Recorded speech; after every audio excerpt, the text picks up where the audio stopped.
What's going on, people? I know it's Thursday, but it's still the Wednesday evening, afternoon podcast. I hope you guys have had a great weekend. I apologize for being a day late.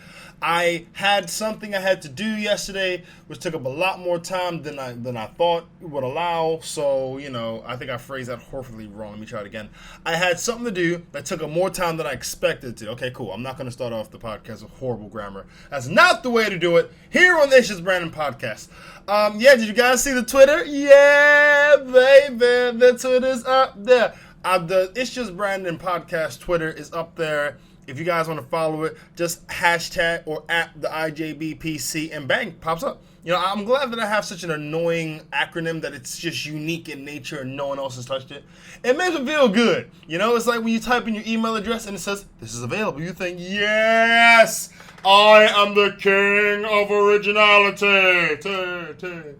So, I'm feeling good. Your boy has had a lot of good things happening. One of the biggest...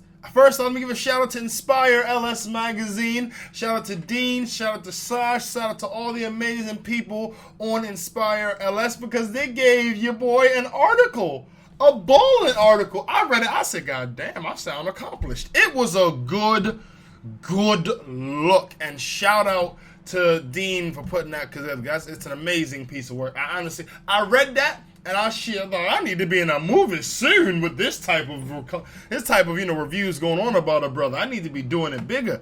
So definitely next week I'm doing two shows minimum, but I want to do 2 shows next week. I'm definitely knocking those out. And I'm on a good vibe. Like I said, the meeting yesterday is going to be really good for my career moving forward. And if I land it, it's going to be Poland. People, I have, unfortunately, to be in a rush today. I am in a rush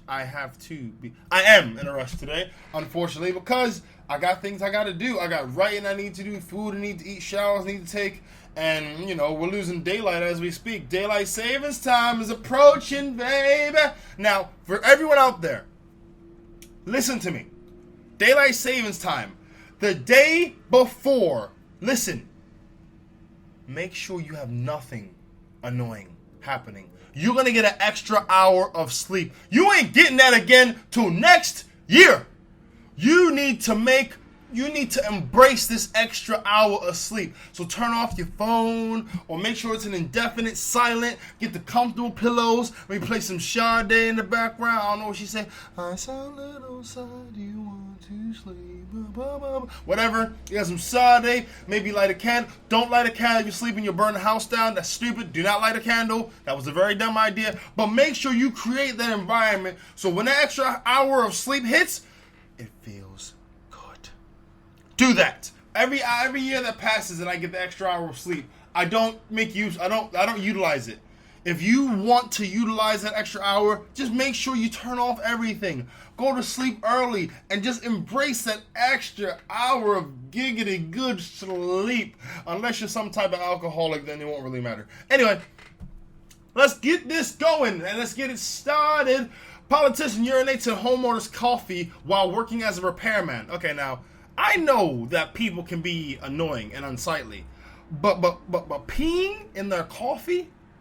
That's something you can't excuse. You can't say, oh, my bad, I accidentally pulled up my zipper, I accidentally stood on top of your coffee, and accidentally urinated in the coffee, not getting anywhere else. Did the person piss him off that bad? The homeowner must have been like one of those really disgruntled individuals. Actually, there's always a story behind the story. We don't know. For all we know, the homeowner could have been the guy that took this repairman's girl back in the day. We don't know. But now the repairman's trying to be a politician and is coming back to bite him in the booty. Now, like I said, I know being a repairman isn't easy, but be a human being, man. Really. Just take a big doo-doo in the toilet and don't flush it. Just do that like every other repairman. Just don't pee in the coffee. That is like being over the top disgusting. If you do in the toilet and don't flush it, they're like, oh, that's nasty. Oh, I forgot. I'm sorry, And hell, don't wash your hands if you want to take it that extra step further.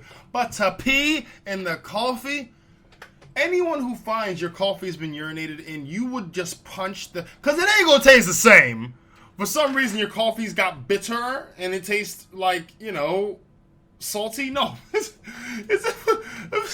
You're not going to be able, no, you will know, And now his competitors in his election, and they're going to be having a field day. Because whatever debate, he could have the most solid argument with the most firmest point. Only thing the comments got to say, yeah, but I don't urinate in people's coffee. Drop microphone, game, set, match. That's it. Bring it back to the every time, and their points are null and void.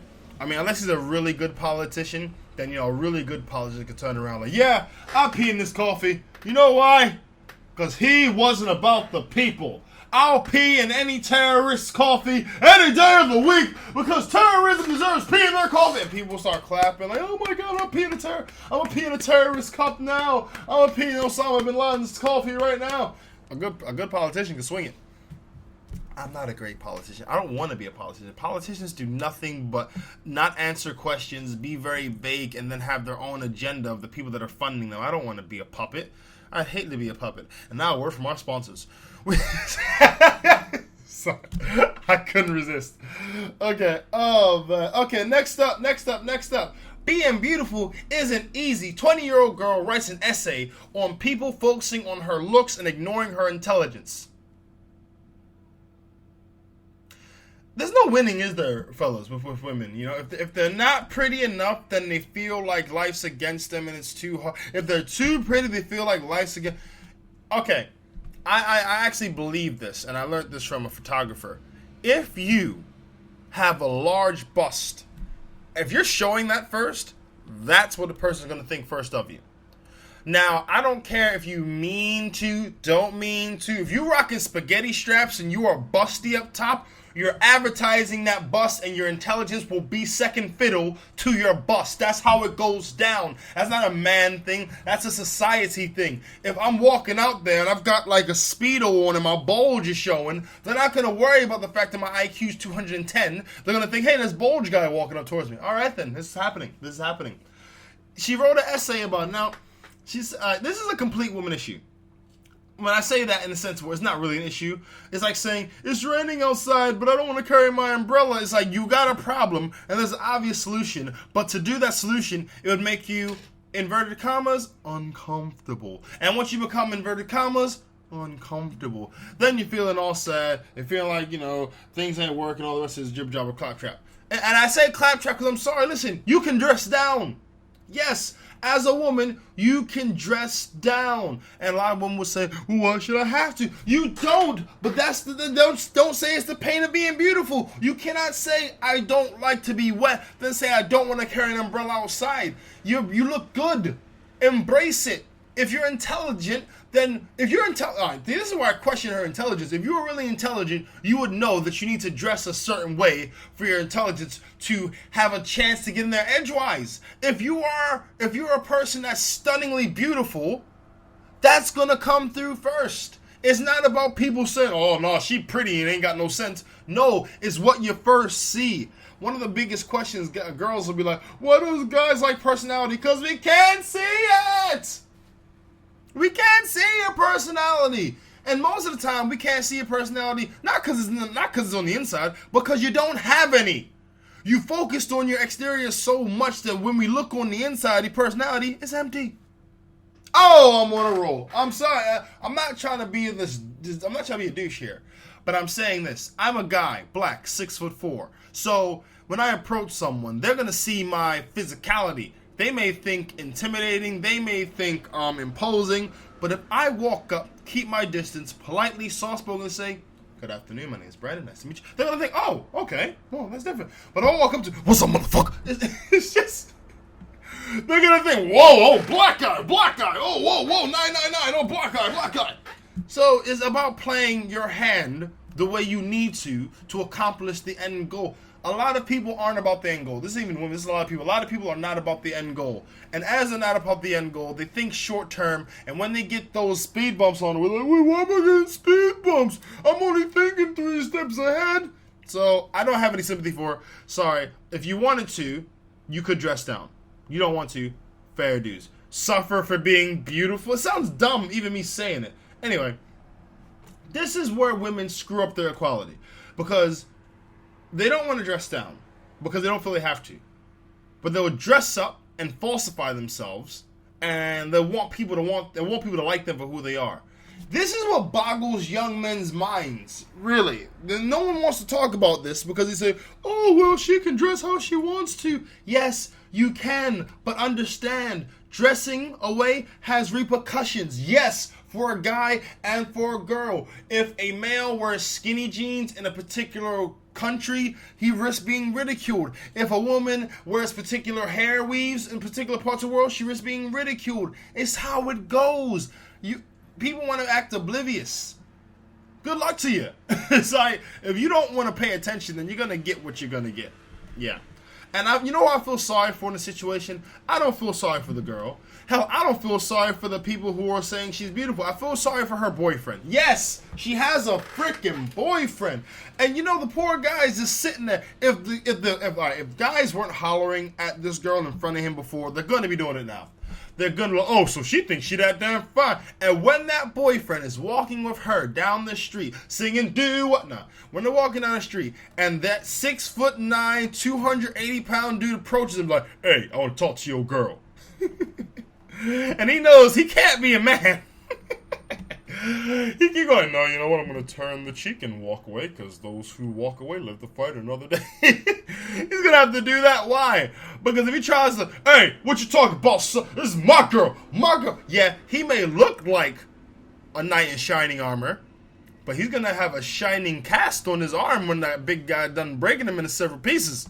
And he ain't going to look too masculine at the end of the day. Yes, I am saying it. I feel sorry for her. You know, not her. Hell no. I feel sorry for him, the boyfriend, and her brother. What do her brothers do when they go outside with her? You know, like, hey, Jacqueline, no, put a sweater on. Put a sweater. No, I'm tired of no. Every time we go out, you get talked to by a bunch of dudes. I'm sick. And put on the sweater and put on the aviators. Tie your hair back and wear a cap. I'm not going. Mom, tell her I'm not going. No, I'm not going with her. No, Jacqueline needs to learn, Mom. She's too attractive. Guys keep hitting on her. I'm sick of it. If she's not going to put on the sweats, the shades, the sweater, and the aviator, no, I'm not doing it. I'm not doing it. But why should she have to? She doesn't have to. That's the point. If you look away, embrace it. But if you feel that the way you look is hindering your intellect, the perception of your intellect, either dumb down the physicality or increase intellectuality. Ooh, that was nice. I need to write that down. But that's the society we live in today, you know? And here's the craziest thing. For a guy to be on the same plateau as this attractive girl, busty physique with long hair, he'd have to be friggin' rich. This is the power women have. So when people mention feminism to me, I think, listen, you're killing it in a lot of ways. I mean, you may not see it that way, but you are. Let's move on. Now, there was a couple who claimed that their baby was switched in a human trafficking ring. Now, they claim this, which I'm assuming means that no one believed them, but then they get proved that they were right via a blood test and they get their baby back. Can hospitals be corrupt now? I didn't know that could happen. Hell, when I have my baby, I'm following that kid wherever the nurse takes. I'm going, because from the moment out the womb, I'm gonna watch it from the delivery room to the prepping is the baby okay room to the room with all the rest of the babies. I'm gonna put a little GPS on them, and if I see that little blip on my monitor moving outside the hospital heading towards Mexico, I'm following that car, or I'm following that van, or I'm following whatever vehicle it is with guns in the trunk, because my baby is not getting switched with no, not this man here. I feel bad for the parents, any parents that go through this type of situation. And if, my sympathies really go out to them. But also, I feel for the kid. Like, where the hell does this kid go? Not the one that comes back that was misplaced. I'm talking about the one that was the not the false kid. That sounds horrible. The kid that was mistakenly placed there. What happens to him? Where does he go? What happens to him? I would grow up with such a vendetta, like, yeah, I had a family. But then they got rid of me because the real kid came back. When I find that little mother, I'm gonna blow his head. Of course I'm being stupid.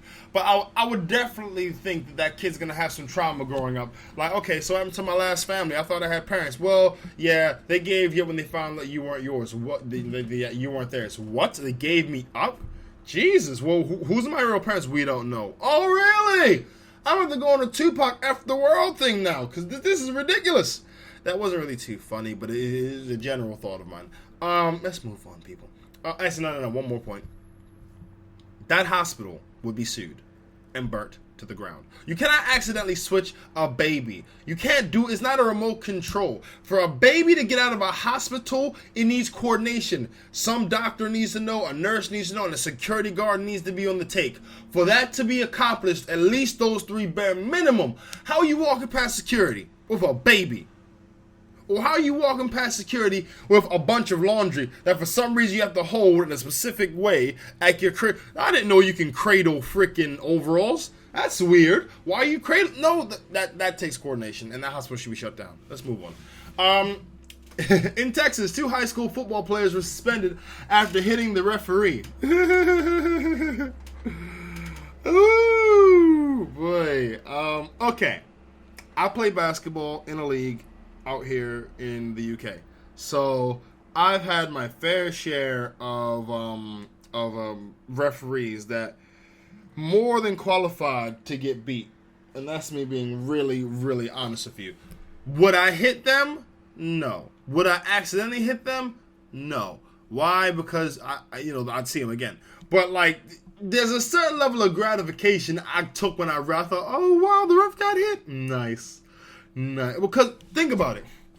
A team doesn't just go, hey, let's hit the ref. No, because if there was a football team that had 5 games and in every game a referee was accidentally hit, they would be kicked out the league. So this referee pissed off the wrong dude. Maybe he called some BS. He was like, okay, turnover, 20 yards, going the other way, first down. Yeah, he was picking his nose. Yeah, 20-yard penalty, first down. Hitting him was taking it too far. I'll grant it. I'll give you that. But I understand.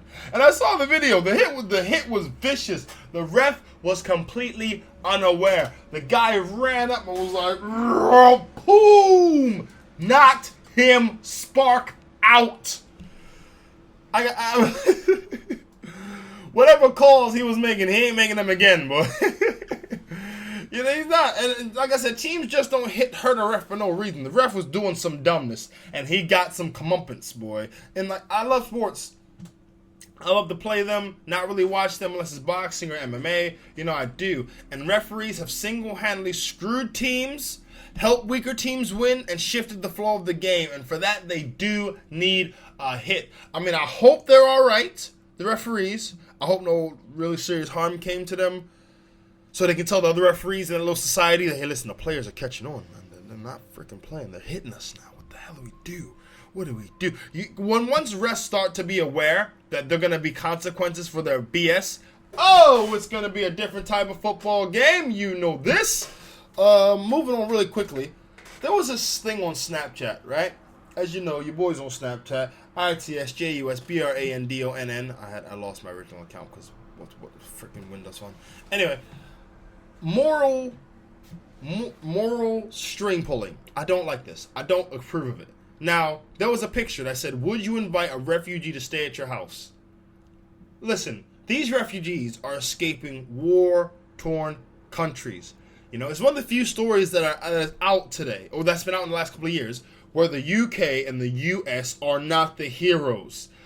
They're not, So on Snapchat, they asked this question. I'm like, what the hell? Of course I'm not going to let a freaking refugee stay in my house. Not because they're a refugee. I won't let a refugee, a businessman, a freaking, a hotel owner. I'm not letting no one stay in my house if I don't approve of them, if I don't trust them, if I don't have a level of knowing of them. Because at the end of the day, that's how people get robbed and killed.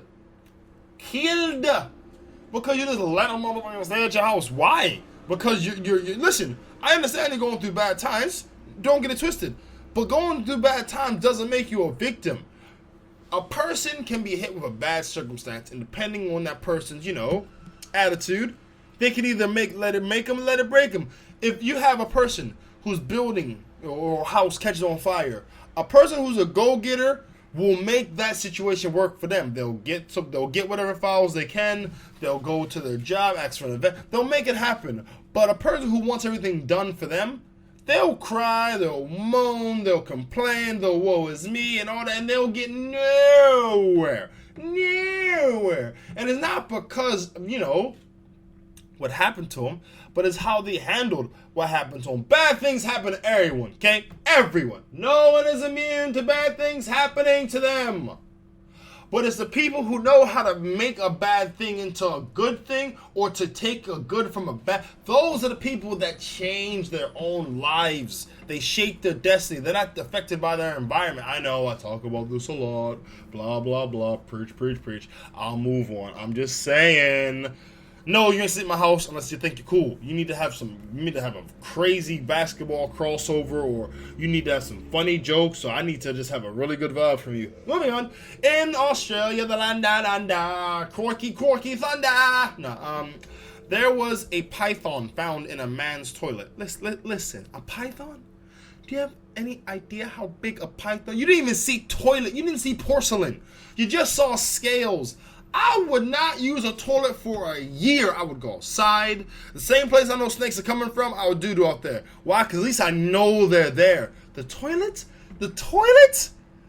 That would terrify me. I like to go to the toilet at night. 3 a.m.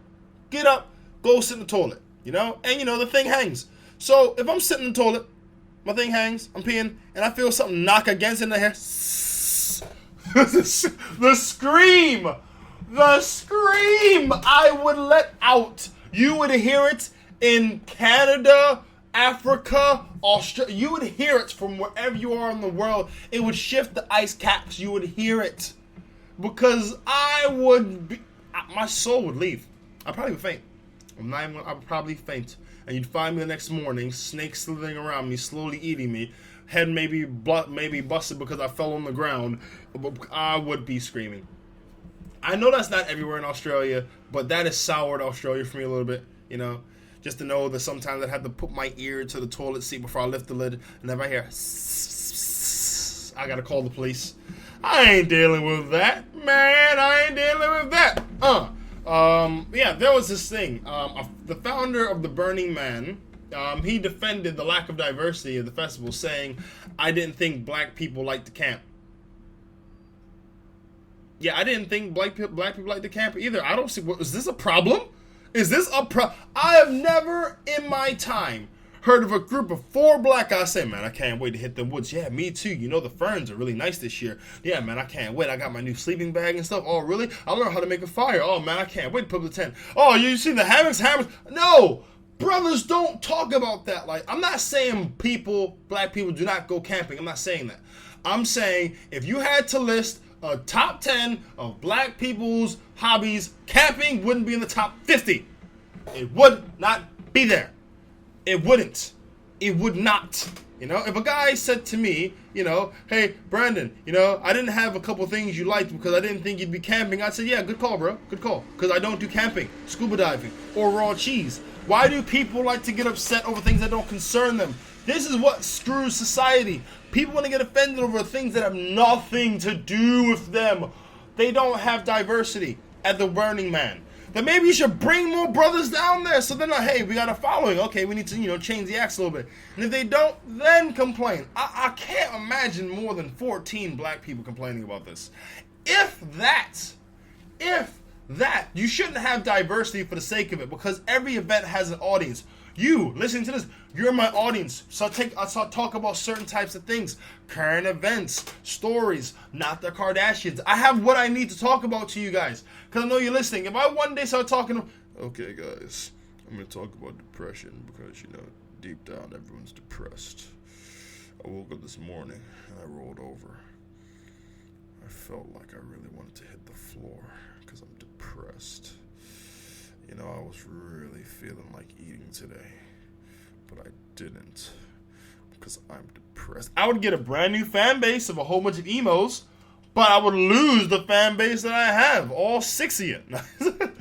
It's just people need to stop making an issue where there is none. Actually, I say they need to, but they're not, because this is the age of no one takes responsibility for their actions and everyone can be offended over anything, which is why I remove myself from society a lot of the time. Don't get it twisted. I love stand-up comedy. I like to make people laugh, but I make it laugh from my perspective, things I find funny, and a lot of things that other people find funny, I generally do not laugh at because I just think it's nonsense. Point blank to the point. Moving on. In Michigan, a student fed up with the $800 a month rent builds his own tiny house and uses solar power and a compost toilet. This guy's amazing. Okay, hold on. This guy's amazing. This guy is freaking awesome. These are the type of guys that the government fear because they can see a problem and then they make a solution. They don't see a problem, go on the internet, start typing in what makes them offended. They don't do that. Hey, there's a problem. Bang, solution. That's it. The government are afraid of these guys. These are the guys that the government want to recruit so they can have them on their team. That's a friend that always has better stuff than you. Always. Always, always, always. Always. And not because they're rich, not because that they're better off. They just make something amazing out of something you perceive as crap. Like you're like, okay, yo, I just bought this new refrigerator for $2,000. Yeah, man, it was nice. It's really cold. Lots of good storage and stuff. I mean, it didn't come with an ice dispenser, but it's cool, you know. Like, and the other guy's like, oh, really? That's cool. You know, yeah, that's all right. I just found some parts at the junkyard, right? And I put them in this refrigerator, and for about $500, I got a refrigerator too, with a water fountain and the ice cube dispenser. You look at the fridge. This fridge is freaking amazing. This fridge is balling. This fridge shits on your fridge. And you're like, 500? What? What? He is Santa Claus in his workshop. That's who this guy is. The rising prices of university, it's staggering, and it's a damn shame because a lot of people, and I'm not even talking about staggering, a lot of people do not take you seriously unless you have a degree. Yet a degree is nothing but something that tells you that this person is able to stay in an institution where they force you to go through horrendous, unrealistic expectations of education and knowledge. Force that upon you. You can do essays, you can take quizzes, and all the information you can get from a Wikipedia or a YouTube is just as relevant, but because you got the shiny piece of paper, it means you're all right. Okay, I'm gonna stop with the rants a little bit. But yeah, personal story time, guys. I've almost been hit by 3 cars. Yeah, 3 cars, 3 different occasions. Why didn't I get hit? Why am I able to talk to you? Is it because of my helmet? No, it's not. Is it because of my pads and my reflective gear? No, it's not. But why is it? Why have I not been hit by a car? Why am I talking to you? Why am I able to live and breathe on this planet? It's because your boy uses COMMONSENSE. Common sense. It is so freaking underrated. There was an incident in Peckham. I was riding home. All these cars it was gridlock traffic all over the place. Yo, I was just riding along, because I'm a bike, I squeeze to the middle. This car swerves out, goes ahead and hits the corner in front of me. It swerved out without looking in his rearview mirrors. People, I had to die. It was the Matrix. He swerved out. I was like, whoa.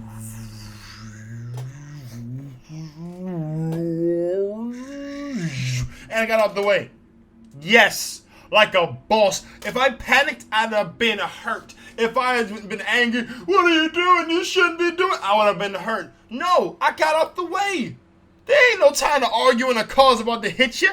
Have you lost your mind? There was another time when it was almost a police car and there was giveaway lines. But for giveaway lines, if there's space for me, I can go. I'm a bicycle. I don't need as much space as a car. So I'm going, and there's a police car that swerves, and I'm dodging this by getting on the sidewalk. And out here, if you ride your bike on the sidewalk, they give you a fine. I dodged that fine. I dodged the police, and I felt good. Yes. Like a boss. The 3rd time, I forget. But yeah, I felt good. And anyone out there, if you're listening to this and you're a hardcore cyclist, let me tell you, it is not your pads, it is not your helmet. None of that is going to save you when you're in that incident. It is how you react. If I get hit by a car and I just think, oh no, it's over, I'm dead. Point blank. I gotta tuck in my chin. I gotta bring my arms in. I gotta minimalize the fall. I gotta make sure that these things are happening, or I'm dead. Oh, dead. Die. Anyway, I'm back at work now, and yeah, that's happening. Got my boy. Your boy's got his hunger because I'm training like a beast. I was in the gym being a douche. I had these big weights. I was like, oh yeah, gun show. And I honestly understand why dudes put so much work into the upper body, because it's easy. The upper body is the easiest place to build mass. I mean, compared to the legs, God, it's easy. You get the pump so much quicker in the arms and stuff. You see the results as you're doing it. The legs, it doesn't work like that. So I understand that. Yeah, let's go. Oh yeah, so I'm gonna have a good guys guide coming out at the end of the month, and I'm also gonna hit, like I said, I'm gonna hit 2 comedy clubs next week, and I'm gonna keep hitting the clubs, and I'm hitting the clubs for me. I'm hitting it for me. And no disrespect to anyone that wants to hear or see my show. I'm doing this for me. If you're keeping up with what I'm doing, then you'll know. If you're not, then you're not. That's it. The main topic. I'm gonna run over a little bit because I wanted to do 30 minutes, but I'm gonna run over. Feminism and me. I realized recently, actually, last night, feminism has nothing to do with me. Like nothing. The women who are oppressed by feminism, and they're oppressed by, like, in the sense of how they don't get paid as much as a man and the same job they do stuff, and like they're objectified. My household was not like that growing up. I was never conditioned into that. I was never told any of that. So I grew up completely blank. Completely. And this is why I've always felt so like disjointed when it came to feminism, and I felt weird, like, no, but it's not like this. No. But the men that they're talking about that impose these things, these are the white 23 to 29-year-old men who are they ain't nothing to do with me, baby. Nothing. Unfortunately, the name feminism screws up at first glance. Why? Because of the name. Feminism is about equality, equal rights. They could have called it unilism. They could have called it something that had more of a, I'm not dissing the name, but I'm saying that it doesn't sell to the ignorant. They hear feminism, oh, it's for women. And I don't blame them for thinking that, because it sounds like it's for women, point blank. It really, really does, Now, the oppression of women that they face in comparison to men, in that category that they talk about, in, like, let me give it on this thing. Being objectified. Yeah, like men, they're objectified too, in the same way. But because women make more of a big deal about it, it's a big deal. Yeah, I'm saying a big deal. Listen, if you're a feminist and you're listening to this, which you may be, you may not be, listen, I think that a true feminist has a good cause if it's equal, if it's generally equal. But it's those freaking feminists that want to do things for only females. That's when you start to sour your pot and your cause becomes nonsense. Yeah, when you talk about oppression, like, and the thing is, this is actually what I did hear about feminism in regards to men, because feminism is supposed to be about equal rights, right? How men having to go through things that they shouldn't, like being conditioned to feel like you don't have to show emotion, like playing, like you need to play sports, or being alpha male. These are standards, yeah, set by women, not men. These are set by women, because these are things that get women's attention, and the guys want to get a woman's attention. Guys don't get women's attention by being passive. You don't get it by being super emotional. You don't get it by being what's the alpha, a zeta male or a zebra male. You don't get it by that. You get it by being that boss who don't show emotion, who's cool, who plays sports, who's an alpha male, a leader. This attracts women. That's why dudes do it. What kills the feminist movement isn't men, it's those women that exploit the feminism to support lazy, detrimental, and selfish lifestyles. Yeah, like the chick that's always getting pregnant so she doesn't have to work a job and she can just get the maternity leave pay. Yeah, they're exploiting the system. It's the one that say, oh, well, I'm a woman, hear me roar, but then you pose on Instagram with a thong on covering your nipples with your hands. These are the ones that destroy your feminism. And they make it water. It's nothing. It is absolutely water, feminism is cool when it's pure feminism. It's about the equality of people. That's cool.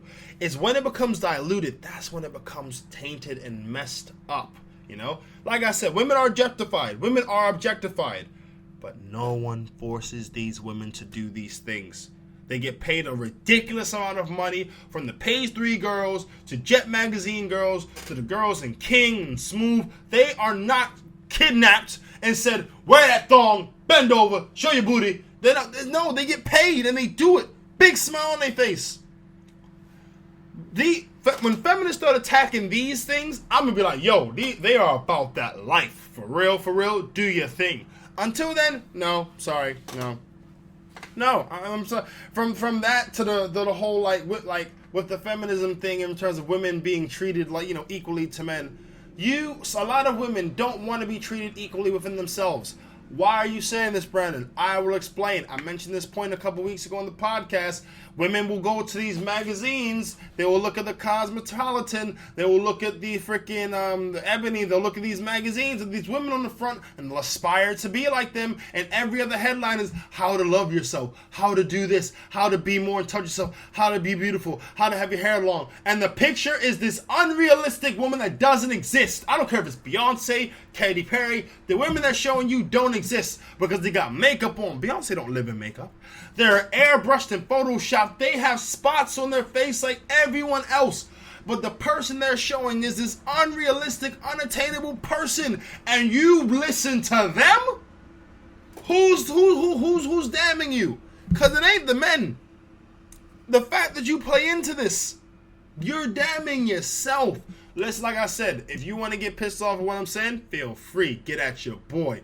But until feminism starts to talk, feminism can start attacking this holistically. Until then, you're going to be a joke. Yes, you will be a joke. And stop blaming things like conditioning. I don't believe in conditioning because once you reach the age of understanding, you can make a choice. You can choose to love yourself. You can choose not to love yourself. You can choose to not buy the magazines. You can choose to buy the You have a choice. When you choose to not exercise that choice, that's a choice. You get no sympathy over here, baby. Sorry. No. People blame conditioning. Those people that blame conditioning are those that don't like to take responsibility for their own actions. Those are the ones that are consumers of the world. They need to be told how to think, how to eat, how to walk, how to talk. And that moves us on to this Miss Piggy thing. Oh, you heard about it. You heard about it. Miss Piggy gets an award for feminism. Why? Because Kermit said, no, peace, we're done. I'm going to get myself a thinner, less trippy, younger female pig. These are fictional characters, you know? They're not even real. That's like me giving my sock puppet, Truthy the sock, me giving him the MVP award for my basketball team. That's the equivalent, you know? And people coming out and she's going to get an award that's going to be a ceremony. What are you saying to everyone else who's gotten this award? You know, you're giving it to a fictional character. Really? Really? Are you about that life? I'm waiting until they start giving, awards to I got to give this chair, this chair has been the MVP of my life because whenever my ass has had a hard time, that sounded so wrong. Rewind. Whenever I've had a hard day, my chair has always got my back, it holds me down, it keeps me up, my chair has always had me. And then I have a parade for it. Look, a lot of this hasn't been funny, but it has been hella truthful. And I'm just getting to that point where I'm realizing that people are screwed. Really. And the only thing I can do to stop people from being screwed is to make sure that the people I do produce in this world, like my kids, have sense. That's all I can do. But shout out to Kermit the Frog, though. Got himself a younger, thinner, hotter Piggy. Go ahead, Kermit. Go ahead. Should no frog be going through that? You know what I mean? Why a frog gotta work a hard day at the Muppet Factory, then come home and have his woman be yelling at him and karate chopping him in the head. And check this. They give an award to Miss Piggy. She beat Kermit's ass on a regular basis? And she gets an award for It's too much. It's too dumb. Listen, people, your boy's gonna wrap up this podcast. I'm gonna wrap it up on this note. Forget about everyone. Love yourself first. When you learn to love yourself holistically and completely, then you can worry about everyone else named mama. until you know to love yourself and treat yourself right, stop talking about feminism, manism, cannibalism. Stop talking about all these isms and just start understanding that you come first. Your life, your rules, you know? And if you don't do it, that's cool, because I'll roll that way anyway. I'll roll that way for you, because I've been called anything from arrogant to confident to untalented to very talented. At the end of the day, I define me, baby. I define me, baby. Oh, yeah, yeah. So I want to thank you guys for listening to the ItsJusBrandon Podcast. Get at your boy on Twitter at IJBPC. Notice that I got my own Twitter for the podcast. Get at your boy at IJBPC. And yeah, I hope to see you guys next week.